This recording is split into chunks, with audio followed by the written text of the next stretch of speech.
Hanging out with Carey Terrance. He is here at Super Dirt Week. He qualified 13th in the 358, 16th in the big blocks. Got up north a lot this year, ran in Canada a lot. Granby Drummond, second place was his best run up there. Ran a big block series at Cornwall, finished second to, Mr. Matt Money.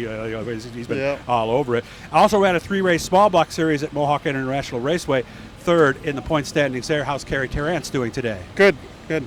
How are the cars? What do we need to do? You mean we're good. We're tweaking on this cars here and there and trying to make them a little bit better for tonight's race. Seems like we're on the right track, so we'll see where it goes. I want to thank Garofalo's Importing, Billy Whitaker Cars, and, of course, DNS Landscaping for helping us get here and do the stuff we're doing. I couldn't help but notice the quarter panel. What does that mean? Yeah, so Every Child Matters. It's a movement that's going on within Canada and the U.S. right now for residential school survivors and the situation that happened with residential schools in Canada. Canada just recognized a national holiday, so we're showing that our support for that movement. Okay. And it's on both cars, right? Yes. Okay. Love the wheel covers, too, by the way. They look great. Thanks. Going around the racetrack. So adding all those up, what do we got? Maybe a dozen races? 15? Yeah, we've had a few races. We ran the points at Cornwall. We finished second in the points. We had a bad ending. We flipped the car in the last race. So, it's been so-so. We try to get as many races as we can. We had 15, 20 races, I'd say. Okay. Were we good? Yeah. Or not quite good enough? Cars were good. We had a slow start, and we came around at the end.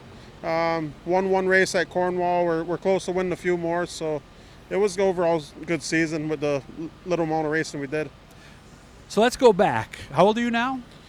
41 coming up this year. 41. Next month. So how old were you when you first started going to the racetrack, and how old were you when you first suited up to race? I think I was about 21, so it's been about 20 years now. So a little bit of a late starter to some degree. Yeah, I got in semi-pros, I think, when I was 21. What's a semi-pro?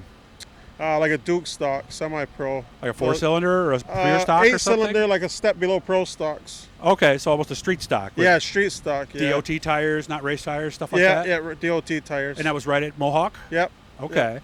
A lot of people from up there have told me that Billy Cook was an influencer for a lot of the native peoples of the Akwesasne to get racing. Is that you? Yeah, there was a lot of guys from home, a lot of guys we watched. Roy Tarbow, my father-in-law, was one of them. Billy Cook was one of them. There was a lot of guys around the reservation that raced, and we're heavily into the modified racing back in the day. Cornwall, the guys at Cornwall and every racing both Mohawk, Cornwall, that was, a big influence, but it wasn't until I really got in the car that it became a sport for me. So you didn't see yourself as a race car driver when you were 18, 19? No, I used to go to races when I was young. I was a fan, but kind of went away from it, and then just got offered to jump in the car one day, and that was kind of it. And that was over from then, huh? Yeah, then it was over from then. All you were thinking about after that was next race and how do I be faster? And when did you start going into open wheel stuff? I got an open wheel car, I think 2 years into the semi-pro racing, the street stock racing, and then my father-in-law, Roy Tarbow, drove it.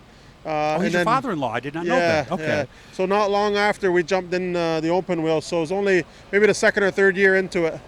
When did we start to get the hang of it?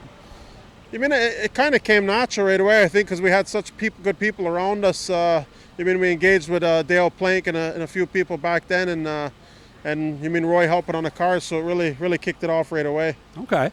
When did you become a guy who started winning all the time?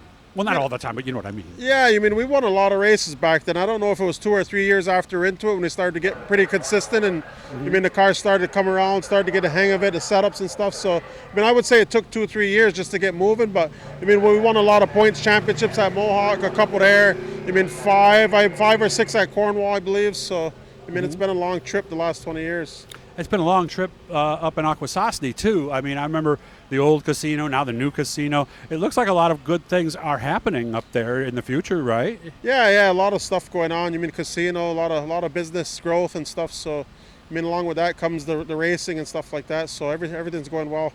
Are we done after this weekend, or are we going to keep going? We're going to go up to Brockville, and I'm hoping we can get down to Charlotte. When is Brockville? Next week? Next weekend, yeah. Okay, all right. So it's the traditional date, right after Super Dirt Week. And Charlotte, I don't know. Do you have any problems traveling as a Native American with dual citizenship? No. So we're able to go to Canada right now and the U.S. Oh, so you're better off than pretty much anybody on either side. Yeah, when you get down to it. So. One of those weird times that's actually beneficial right now. So. Yeah, because it wasn't at first, because you guys actually got hit pretty hard last year, if I remember correctly, by COVID, we've right? always been able to cross just because we work. Our territory is located on both sides of the border. And so, a lot of our people work on the Canadian side and U.S., so our travel was never restricted. So, but there's been, that area has been hard hit with COVID, so. Yeah. Well, we're praying for everybody out there that hopefully we can get back to normal here soon. I haven't seen our friends in Canada in a long time. I got to get up this year, up to Akwesasne and see you guys. I'll make sure I'll give you a shout. Perfect. Thank you. Good to see you again, guys. Hit the blue E. That'll subscribe. You'll every time we're talking to somebody cool. And again, thanks to everybody. Billy Whitaker, of course, DNS Landscaping, and the good folks over at Garofalo's for helping us get here. Thanks, man. Thank you.